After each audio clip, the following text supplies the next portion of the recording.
రాజకీయ రణరంగంలో అధికారం దక్కించుకోవడం ఒక విజయమైతే ఆ విజయాన్ని చరిత్రలో సుస్థిరపరుచుకోవడం ఒక అద్భుతం. కేవలం గెలుపు గుర్రాలను పట్టుకోవడం మాత్రమే రాజకీయం కాదు. తన వెన్నెముకగా నిలిచిన అణగారిన వర్గాలకు రాజ్యాధికారాన్ని పంచడమే అసలైన రాజధర్మం. జెండా ఎగరాలంటే క్యాడర్ బలంగా ఉండాలి. ఆ బలం పెరగాలంటే సామాజిక న్యాయం జరగాలని నమ్మే దురంధరుడు చంద్రబాబు నాయుడు. ఇప్పుడు ఆంధ్రప్రదేశ్ రాజకీయాల్లో ఒక సరికొత్త సోషల్ ఇంజనీరింగ్ కు తెరలేపారు. బీసీలు అంటే కేవలం ఓటు బ్యాంకు మాత్రమే కాదు, వారు పార్టీకి గుండెకాయ అని, మహిళలు అంటే ఇంటికే పరిమితం కాదు, రాజకీయాలను శాసించే శక్తి అని చాటి చెప్పేలా లోక్సభ నియోజకవర్గ కమిటీలను ప్రకటించారు. అటు అనుభవం, ఇటు యువత పెరిసి 2029 లక్ష్యంగా చంద్రబాబు సిద్ధం చేసిన ఆ నవ సైన్యం ఎలా ఉండబోతోంది?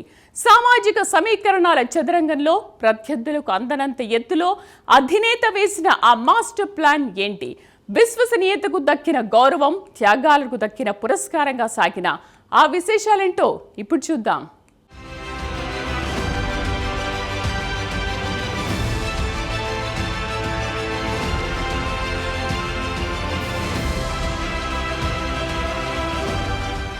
తెలుగు రాజకీయాల్లో పసుపు జెండా కేవలం ఒక రాజకీయ చిహ్నం కాదు, అది కోట్లాది మంది ఆత్మ గౌరవ నినాదం. నాడు విశ్వవిఖ్యాత ఎన్టీఆర్ సామాజిక న్యాయానికి వేసిన పునాదని నేడు చంద్రబాబు నాయుడు ఒక పటిష్టమైన కోటగా మారుస్తున్నారు. తాజాగా లోక్సభ నియోజకవర్గ కమిటీల నియామకం కేవలం కాగితాల మీద పేర్లు మార్చడమే కాదు, ఇది రాబోయే 3 దశాబ్దాల రాజకీయ గమనాన్ని శాసించే ఒక చారిత్రక మలుపు. గడిచిన 5 ఏళ్ల చీకటి కాలంలో అక్రమ కేసులు, అర్ధరాత్రి అరెస్టులు, శారీరక దాడులను తట్టుకొని నిలబడిన అసలైన సైనికులకు దక్కిన రాజముద్ర ఇది. ఇది కేవలం నియామకం కాదు, కార్యకర్త విశ్వసనీయతకు అధినేత ఇస్తున్న పట్టాభిషేకం.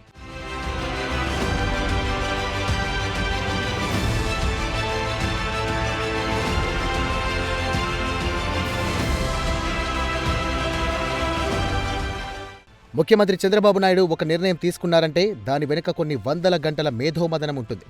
ఈ 25వ లోక్సభ స్థానాల సారథులను ఎంపిక చేసేందుకు ఆయన సాగించిన కసరత్తు ఒక యజ్ఞంలా సాగింది. కేవలం సిఫార్సులకు తావు లేకుండా త్రిసభ్య కమిటీల క్షేత్రస్థాయి నివేదికలు, వేల సంఖ్యలో జరిగిన ఐవీఆర్ఎస్ కాల్స్, నియోజకవర్గ ఇన్ఛార్జీల అంతర్గత ఫీడ్బ్యాక్, ఇలా ప్రతి అంశాన్ని వడబోశారు. నాయకత్వ లక్షణాలతో పాటు కష్టకాలంలో పార్టీ జెండాను భుజాన మోసిన నైతికతకు ఉందా లేదా అని త్రాసులో వేసి చూశారు. ఇది చంద్రబాబు మార్క్ క్వాలిటీ పాలిటిక్స్కు పరాకాష్ట.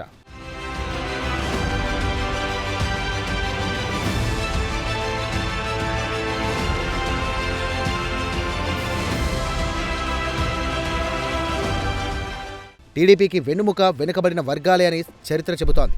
ఆ చరిత్రను మరోసారి సగర్వంగా చాటుతూ 8 లోక్సభ స్థానాలకు బీసీలను అధ్యక్షులుగా నియమించడం సామాజిక న్యాయానికి ఒక కొత్త భాష్యం. 12 చోట్ల ప్రధాన కార్యదర్శి పదవులను వారికి అప్పగించడం ద్వారా పార్టీ మేనేజ్మెంట్లో బీసీలదే పైచేయి అని ఖరారు చేశారు.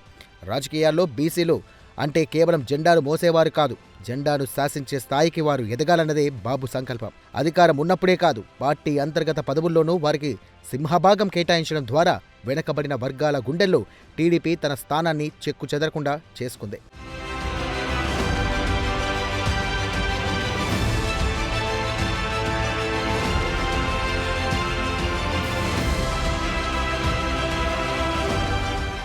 అమ్మ పెట్టే అన్నం నుండి అమరావతి పోరాటం వరకు మహిళలు అడుగు వేస్తే విజయం తథ్యమని చంద్రబాబు నమ్మారు. అందుకే తొలుత 3కి అధ్యక్ష పదవుల్ని భావించిన మహిళా పక్షపాతిగా ఆ సంఖ్య 5కు పెంచారు. కనీసం 30% కోటాను అమలు చేయాలని పట్టుబట్టి మరీ జాబితాను 2 సార్లు మార్చడం ఆయన చిత్తశుద్ధికి నిదర్శనం. పనబాక లక్ష్మి, గౌరు చరితారెడ్డి, గద్దె అనురాధ, మోజోరు తేజోవతి, గుడిసె కృష్ణమ్మ వీరు కేవలం వ్యక్తులు కాదు, వేలాది మంది మహిళా కార్యకర్తలకు రాజకీయ ఆశాజ్యోతులు. గడపదాటి రాజకీయాల్లోకి వచ్చే ప్రతి మహిళకు టీడీపీ ఒక భరోసాగా నిలిచింది.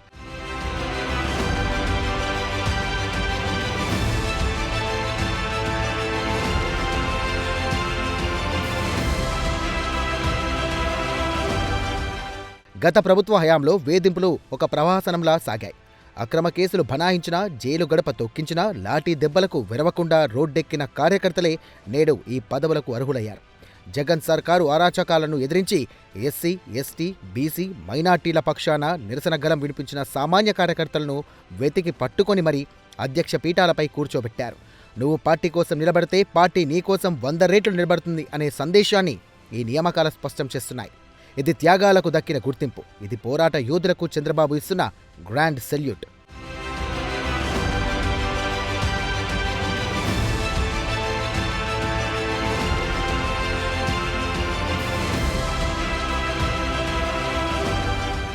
కులం, మతం, ప్రాంతం వీటన్నిటిని దాటి తెలుగు సమాజాన్ని ఏకతాటిపైకి తీసుకురావడమే ఈ కమిటీల ప్రధాన ఉద్దేశం.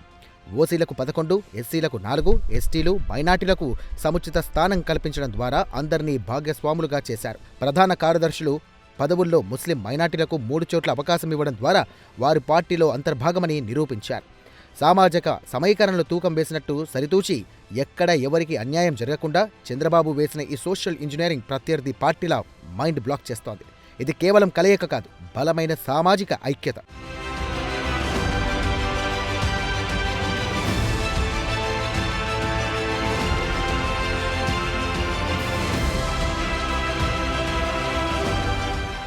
అధికారం సంపాదించడం ఒక ఎత్తైతే దాన్ని సుస్థిరం చేసుకోవడం మరో ఎత్తు. ఇది చంద్రబాబు రాజకీయ డిఎన్ఏలోనే జీర్ణించుకుపోయిన సిద్ధాంతం.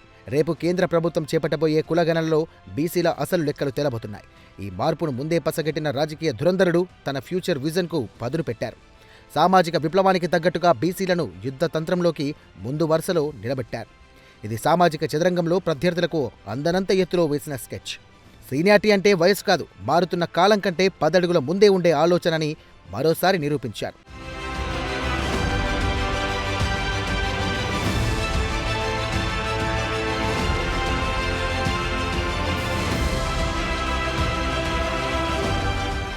ప్రస్తుతం టీడీపీలో పాతకాలపు అనుభవం మాత్రమే కాదు, ఆధునిక కాలపు వేగం కూడా తోడైంది.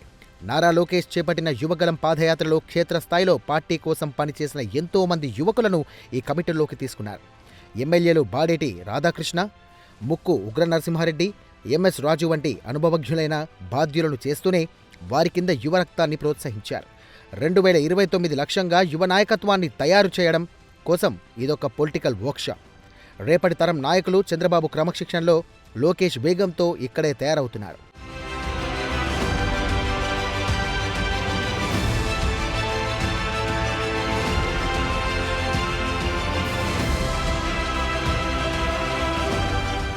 కూటమి రాజధర్మం కోసం గత ఎన్నికల్లో కొందరు కీలక నేతలు తమ సీట్లను త్యాగం చేయాల్సి వచ్చింది. పార్టీపై మమకారంతో పొత్తు కోసం పోటీ నుంచి తప్పుకున్న వారికి ఈ నియామకాల్లో పెద్దపీట వేశారు. జనసేన, బీజేపీలతో కలిసి సాగాల్సిన వేళ పార్టీ పటిష్టత దెబ్బతినకుండా ఉండేందుకు చంద్రబాబు మాస్టర్ ప్లాన్ వేశారు. పదవి రాలేదని నిరుత్సాహపడకుండా పార్టీని నడిపించే శక్తిగా వారిని నిలబెట్టారు.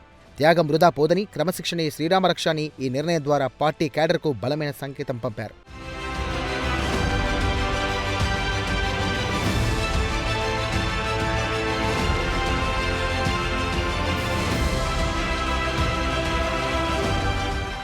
రాజధాని అమరావతి కోసం సాగిన 100 రోజుల పోరాటంలో మహిళలు చూపిన ధైర్యం ప్రపంచానికే ఆదర్శం. పోలీసుల నిర్బంధాలను ఎదుర్కొని రోడ్లపైకి వచ్చి పోరాడిన మహిళా నేతలకు ఈ కమిటీలో ప్రాధాన్యత ఇవ్వడం ద్వారా వారికి ఒక కొత్త వేదికను అందించారు. మహిళలు కేవలం గృహిణీలు మాత్రమే కాదు, వారు గొప్ప నిర్వాహకులు, రాజకీయ వ్యూహకర్తలు అని టీడీపీ నమ్ముతోంది.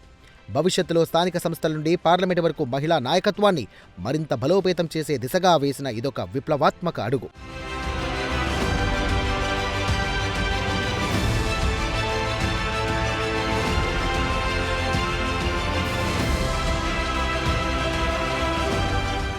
చంద్రబాబు చూపు ఎప్పుడు 10 ఏళ్ల ముందుంటుంది. నేడు నియమించబడిన ఈ 25 మంది అధ్యక్షులు, ప్రధాన కార్యదర్శులు 2029 నాటికి సంపూర్ణ స్థాయి నాయకులుగా ఎదగబోతున్నారు. బీసీలు, మహిళలు, యువతను ఈ స్థాయిలోనే రాజకీయంగా రాటుదేల్చడం ద్వారా టీడీపీకి తిరుగులేని నాయకత్వ బలం సమకూరుతుంది. నిశ్శబ్దాన్ని చీల్చుకుంటూ ఉదయించిన సూర్యుడిలా పసుపు జెండా ఇప్పుడు సరికొత్త వెలుగులతో దూసుకుపోతోంది. సామాజిక న్యాయం, మహిళా సాధికారత, కార్యకర్తల శ్రేయస్సు ఈ 3 సూత్రాలుగా టీడీపీ ప్రస్థానం సాగుతోంది. ఈ కమిటీలే రేపటి విజయాలకి పునాదులు.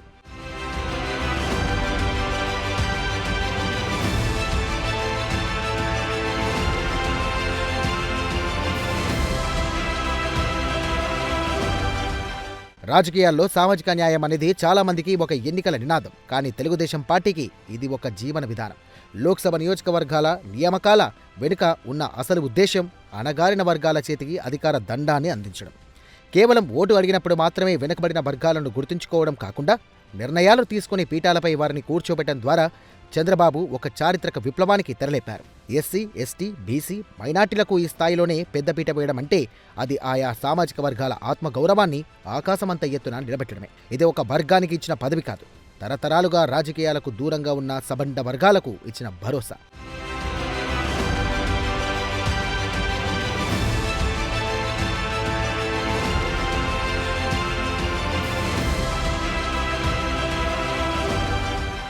ఒక పార్టీకి పునాది కార్యకర్త అయితే ఆ పునాదిని కాపాడే రక్షణ కవచం. సమర్థవంతమైన నాయకత్వం. ఇప్పుడు ప్రకటించిన కమిటీలు కేవలం పదవుల పంపకం కాదు, రాబోయే కాలంలో పార్టీని ఢీకొట్టే శక్తి ఎవరికి లేకుండా క్షేత్రస్థాయిలో ఒక అజేయమైన కోటను నిర్మించడం. త్రిసభ్య కమిటీలు గ్రామాలు తిరిగి ప్రతి కార్యకర్త నాడిని పట్టుకొని తెచ్చిన సమాచారంతో ఈ నియామకాలు జరిగాయి. దీనివల్ల పాత కొత్త కలయికతో టీడీపీ సరికొత్త ఉత్తేజాన్ని పొందుతోంది. యుద్ధం ఏదైనా, ప్రత్యర్థి ఎవరైనా పసుపు సైన్యం ఇప్పుడు మునుపెన్నడూ లేని విధంగా రెట్టింపు బలంతో సిద్ధంగా ఉంది. ఇది కేవలం పార్టీ పునర్నిర్మాణం కాదు, విజయాల పరంపరను శాశ్వతం చేసే సుస్థిర లక్ష్యం.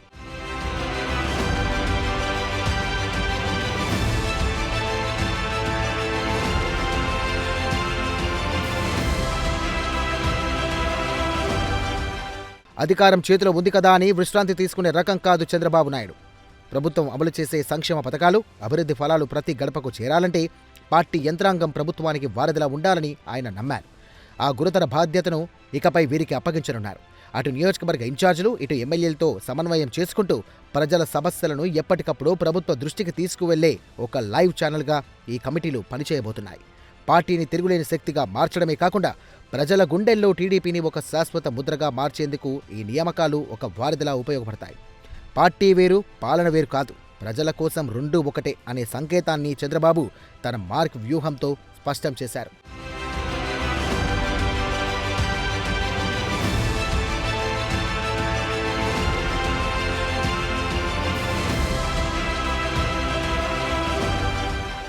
రాజకీయాల్లో అధికారం అనేది అనుభవించడానికి మాత్రమే కాదు, భావితరాలకు ఒక భరోసాను అందించడానికి అని తెలుగుదేశం పార్టీ మరోసారి నిరూపించింది.